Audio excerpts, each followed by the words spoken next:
Movie start होती है, हमें 1970s में अमेरिका का माहौल दिखाया जाता है, जहाँ बस क़यामत जैसा ही हाल है। जगह जगह दंगे होते थे, सीरियल किलिंग आम बात हो गई थी, और जो सबसे खतरनाक था वो नए कल्ट्स का सामने आना। जो कल्ट्स डीमंस की पूजा करते थे और अपनी ख्वाहिशें पूरी करने के लिए सेक्रीफाइस के तौर पे बच्चों की बलि देना भी आम बात हो चुकी थी। इसी सब के दौरान हमारे मूवी के मेन कैरेक्टर जैक ने अपना नाइट ऑल्स नामी नाइट शो पब्लिश किया। देखते ही देखते ये शो काफी मशहूर होने लगा, पर जैक को अपना ये शो नंबर 1 पे लाना था। उसके शो का कंपैरिजन लोग दूसरे नाइट शो से करने लगे, जिसकी रेटिंग सबसे ज्यादा थी। जैक उस शो को बीट करना चाहता था। जैक का शो जिस चैनल पर चल रहा था, उस शो से पहले वो चैनल तकरीबन बंद होने वाला था, पर नाइट ऑल्स शो ने उसकी रेटिंग भी खूब बढ़ा दी। इसीलिए चैनल के ओनर ने जैक से 5 साल का कॉन्ट्रैक्ट भी कर लिया। इस मौके पर प्रेस कॉन्फ्रेंस में एक एंकर ने जैक से सवाल किया कि 1 साल में आप इतने बड़े सेलिब्रिटी बन गए, उसके लिए आपको क्या करना पड़ा, कोई सेक्रीफाइस? सवाल सुनते ही जैक गड़बड़ा गया। उसने कोई जवाब नहीं दिया, लेकिन अगली सुबह के न्यूज़पेपर में हमें एक खबर देखने को मिली कि नाइट ऑल्स शो का पुराना होस्ट एक एक्सीडेंट में मारा जा चुका है।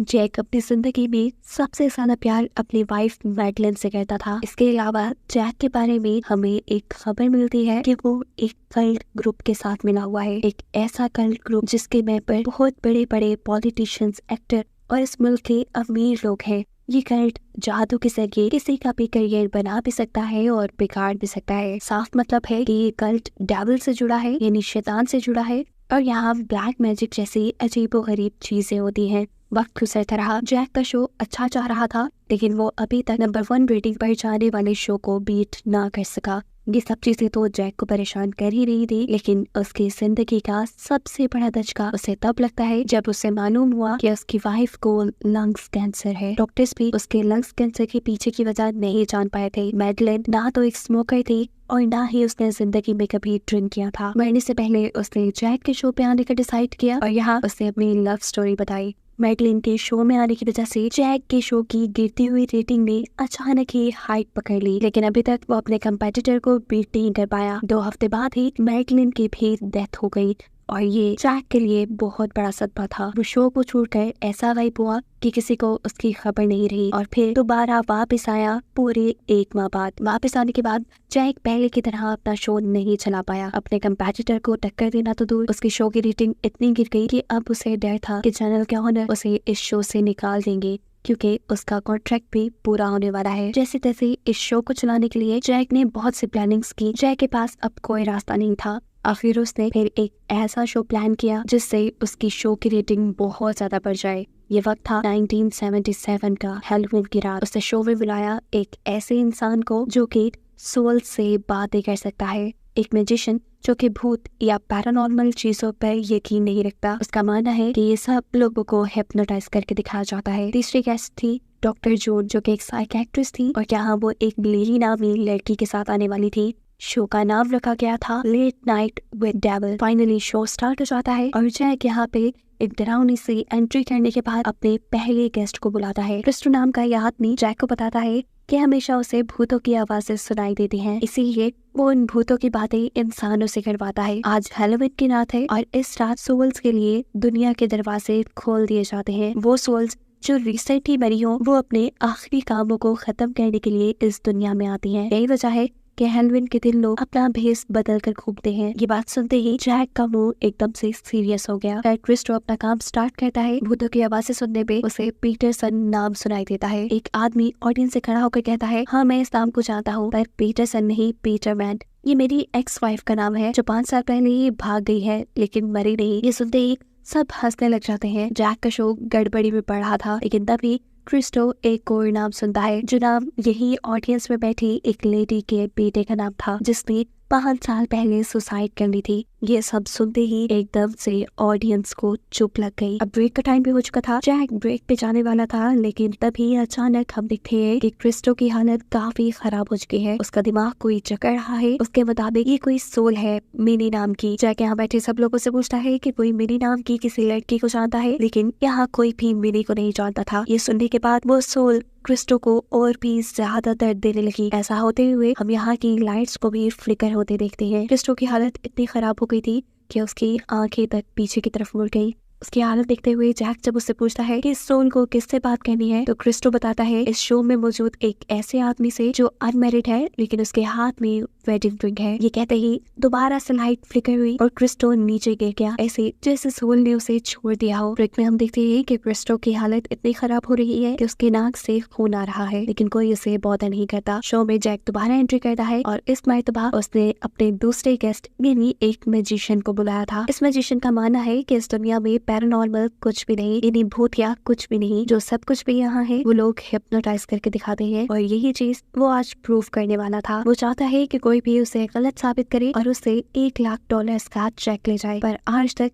जिंदगी में ऐसा कभी नहीं हुआ। ये मैजिशियन क्रिस्टो को भी फ्रॉड कहता है, जो कि सोल से बातें करता था। ये सुन क्रिस्टो को गुस्सा आ जाता है और वो उसके ऊपर पानी फेंक कर यहाँ से चला जाता है। उसके गुस्से को नॉर्मल करने के लिए यहाँ पर जैक सभी ऑडियंस को बताता है कि क्रिस्टो कोई फ्रॉड नहीं है। उसने जो रीड किया वो बिल्कुल ठीक था। पहले उसने उस औरत की बेटे की सोल की बातें सुनी, और सेकंड जिस सोल का उसने नाम बताया वो असल में मेरी ही वाइफ है, मैडलिन। मिनी उसका निकनेम है और वो मुझे ही ढूंढ रही थी। ऑडियंस को दिखाता है कि उसी के हाथ में वेडिंग रिंग है और वही इस टाइम अनमैरिड है। रीडिंग फेक नहीं है। जैक की बात सुनते हुए ये मैजिशियन क्रिस्टो को कहता है, ठीक है, मैं एक नया चैलेंज देता हूँ, मुझे गलत साबित करो और यहाँ से $5,00,000 का चेक ले जाओ। क्रिस्टो गिरता पड़ता बहुत ही मुश्किल से यहाँ आया और आते ही उसने ब्लैक कलर की बहुत बड़ी उल्टी की। 2 मरतबा उसे ये ब्लैक उल्टी लगी और सब लोग इसे देखकर डर गए। जल्दी पे जैक ने ब्रेक लिया, अपनी ऑडियंस को काम डाउन करने की कोशिश की ताकि वो पैनिक ना हो, और क्रिस्टो को हॉस्पिटल भेजा गया। लेकिन मैजिशियन अभी भी उनकी बातों पे यकीन करने को तैयार नहीं है। उसे लग रहा है कि जैक ये सब ड्रामा कर रहा है अपने शो की रेटिंग बढ़ाने के लिए। खैर अब ये लोग दोबारा ब्रेक से वापस आते हैं और इस मर्तबा जैक को बुलाना था अपने तीसरे और बड़े गेस्ट को, एक साइकियाट्रिस्ट जो अपने साथ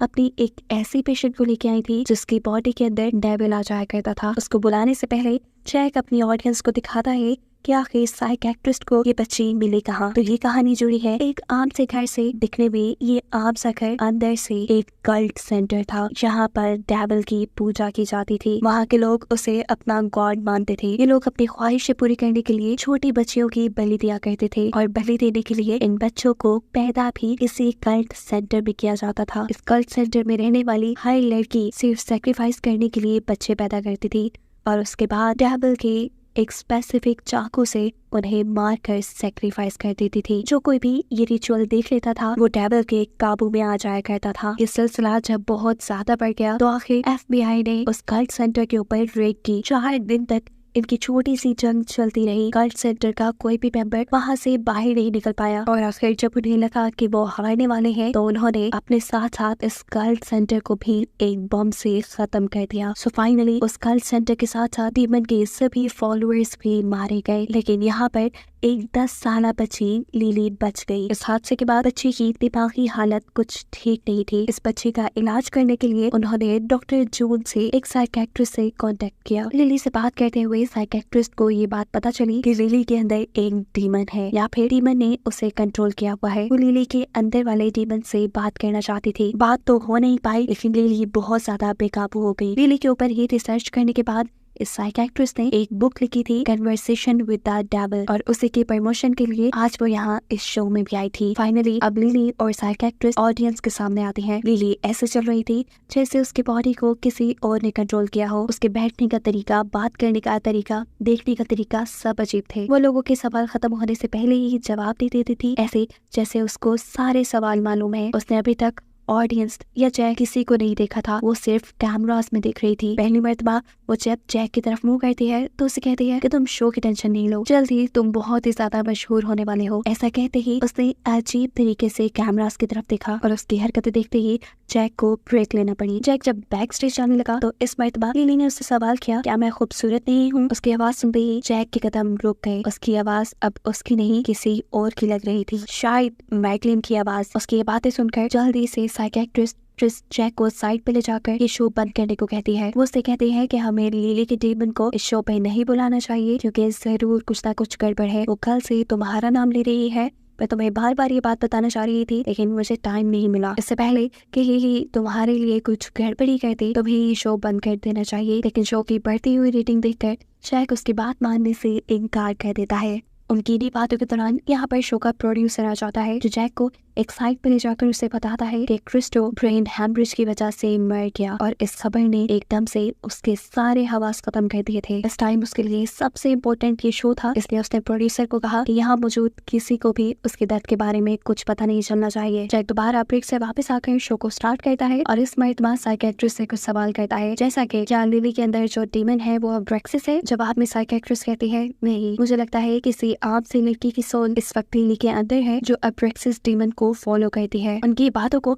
मैजिशियंस मजाक में उड़ाने रखा था। जैक मैजिशियन की बातों को इग्नोर करते हुए लिली से पूछता है कि तुमने डीमन का नाम रिगल क्यों रखा हुआ है? जिसके जवाब में लिली कहती है क्योंकि वो अचानक से मेरे दिमाग के अंदर आ जाता है और अचानक से निकल भी जाता है। उसकी बात कहते ही यहाँ पर दोबारा से एक टेक्निकल ग्लिच दिखाई दी। कैमरास फ्लिकर हुए और एक अजीब सी आवाज सबके कानों में पड़ी। ये आवाज इतनी तेज थी कि यहाँ मौजूद सभी शीशे भी टूट गए। एक आदमी ने जब स्टोन को बंद करने की कोशिश की तो उसे बहुत बुरा करंट लगा। मैजिशियन ने जाकर जल्दी से उस साउंड का प्लग बाहर निकाल दिया। मैजिशियन का मानना था कि ये सब जैक का प्लान है, लेकिन लिली यहाँ कहती है कि नहीं, ये मेरे डीमन ने किया है। जैक कहता है अगर तुम्हारा डीमन यही तुम्हारे पास है तो क्यों ना उससे बात की जाए। उसकी बात सुनते ही साइकियाट्रिस्ट घबरा जाती है क्योंकि कॉन्ट्रैक्ट में ये बात नहीं की गई थी कि शो पे डीमन से बात की जाएगी। जैक अपनी बात के ऊपर अड़ा रहा और यहाँ साइकियाट्रिस्ट कुछ बोल भी नहीं पाई। साइकियाट्रिस्ट ऐसा करना नहीं चाहती थी, लेकिन लिली जब खुद डीमन से बात करने के लिए राजी हो जाती है तो साइकियाट्रिस्ट इस बारे में कुछ नहीं कर सकती। अब तो ऑडियंस भी डेविल को बात करता हुआ देखना चाहते थे। जैक एक और मर्तबा ब्रेक पे चला जाता है और यहाँ उसकी टीम का एक मेंबर उसे साइड पे ले जाकर कहता है कि मैं जानता हूँ कि क्रिस्टो मर गया है। अभी ये ग्लिच जो देखी ये सब डीमन कर रहा है ना, अगर ऐसा ही है तो तुम प्लीज इस शो को यही बंद कर दो वरना तुम पछताओगे। लेकिन जैक अपने शो की बढ़ती रेटिंग देखकर किसी की भी बात मानने को तैयार नहीं था। शो दोबारा शुरू होता है। साइकियाट्रिस्ट यहाँ ऑडियंस को बताती है अगर कोई भी डीमन या पैरानॉर्मल चीज यहाँ मौजूद है तो वो कई तरह से अपने आप को जाहिर कर सकती है। यहाँ टेक्निकल ग्लिच हो सकता है, कुछ चीजें टूट फूट सकती है और हमारी दुनिया में उसकी एंट्री लिली के अंदर ही पॉसिबल है। जो भी आप देखें या सुने वो आपको जरूर डरा सकता है, आप उसके काबू में भी आ सकते हैं, लेकिन बेहतर यही होगा कि आप लिली का ध्यान ना भटकाएं। साइकियाट्रिस्ट ने अपना सेशन स्टार्ट किया और यहाँ लिली के अंदर के डीमन को बाहर बुलाया। जैसे साइकियाट्रिस्ट ने कहा था कि जैसे ही डीमन यहाँ आएगा उन्हें कोई ना कोई ग्लिच दिखाई देगी। यहाँ पर कैमरास में ग्लिच दिखाई गई और लाइट्स फ्लिकर हुई। लिली के चेहरे के साथ साथ उसकी आवाज और उसके एक्सप्रेशन भी बिल्कुल चेंज हो चुके थे। ये डीमन साइकियाट्रिस्ट से काफी मर्तबा बात कर चुका था, लेकिन अब साइकियाट्रिस्ट उसे इतने सारे लोगों के सामने बुला ले कि उसे यकीन नहीं था। वो इतने लोगों को देखकर घबरा रहा था। साइकियाट्रिस्ट उसे रिलैक्स करते हैं और उससे कहते हैं कि हम तुमसे तुम्हारे मकसद जानने के लिए बात करना चाहते हैं और कुछ भी नहीं। ये बात सुनते ही उसका ध्यान गया जैक के ऊपर। वो जैक को देखकर कहता है तुमसे मिलकर अच्छा लगा जैक। जैक उससे कहता है कि हम तो पहली मर्तबा मिल रहे हैं। जवाब में डीमन कहता है पागल मत बनो, हम पहले भी मिल चुके हैं घने पेड़ों के दरमियान में, उसी कल्ट ग्रुप के दरमियान में जिसके तुम मेंबर हो। अब क्योंकि ये डीमन जैक की पर्सनल बातें बताने लगा था, इसीलिए साइकियाट्रिस्ट चाहती थी कि डीमन अब यहाँ से वापस चला जाए, लेकिन डीमन उसकी बात नहीं मानता। वो यहाँ पर पूरी ऑडियंस को जैक और साइकियाट्रिस्ट की दोस्ती के बारे में बता देता है। ये सुनते ही साइकियाट्रिस्ट को इतना गुस्सा आया कि उसने डीमन को ही थप्पड़ मार दिया। ऐसा करते ही वो शदीद गुस्से में आ गया और यहाँ पहली मर्तबा सिर्फ चंद लम्हों के लिए उसने अपना डीमन वाला चेहरा सबको दिखाया। सभी ये देखकर डर गए, यहाँ तक कि साइकियाट्रिस्ट खुद भी। अब साइकियाट्रिस्ट अपने गले में पहना एक लॉकेट दिखाकर कोई अजीब सा मंत्र पढ़ने लगी जिससे वो इस डीमन के खतरे से बच जाए।